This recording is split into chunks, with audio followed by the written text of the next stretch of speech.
தினம் ஒரு குணம் என்ற பகுதியில் அறிவு நிறைந்தவராக ஆவது பற்றி இன்னைக்கு தெரிஞ்சுக்கலாம். பொதுவா நாலேஜ் இஸ் பவர் அப்படின்னு ஒரு பழமொழி சொல்றாங்க. அதாவது ஞானம் சக்தி என்று கூறப்படுகிறது. உண்மையிலேயே நாம ஒரு விஷயத்தை பத்தி நல்லா தெரிஞ்சுக்கிட்டோம் அப்படின்னா அது நமக்கு நிறைய சக்தியையும் தைரியத்தையும் கொடுக்குது. அறிவு என்பது வெளிச்சம் அப்படின்னும் அறியாமை இருள் என்றும் சொல்லப்படுது. இத்தகைய முக்கியத்துவம் வாய்ந்த அறிவு திறனை நாம பெருக்கிக்கிறது ரொம்ப அவசியம். எப்படி அறிவை வளர்ப்பது?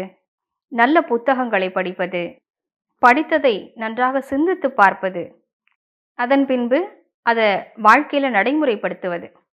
இவற்றின் மூலமாக நமது அறிவுத்திறனை வளர்த்து கொள்ள முடியும்.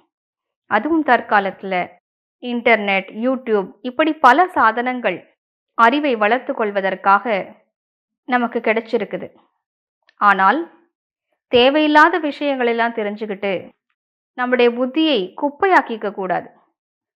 இதுல நாம கவனம் செலுத்த வேண்டியது ரொம்ப அவசியம்.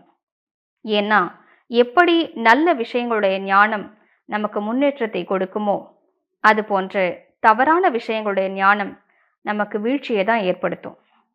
எனவே பறந்து விரிந்த இந்த உலகத்துல எங்கெங்கெல்லாம் நல்ல விஷயங்கள் இருக்குமோ, நம்முடைய வாழ்க்கைக்கு பயன்படக்கூடிய விஷயங்கள் இருக்குமோ அவற்றை தேடி கண்டறிந்து நமது ஞானத்தை வளர்த்துக் கொள்வோம்.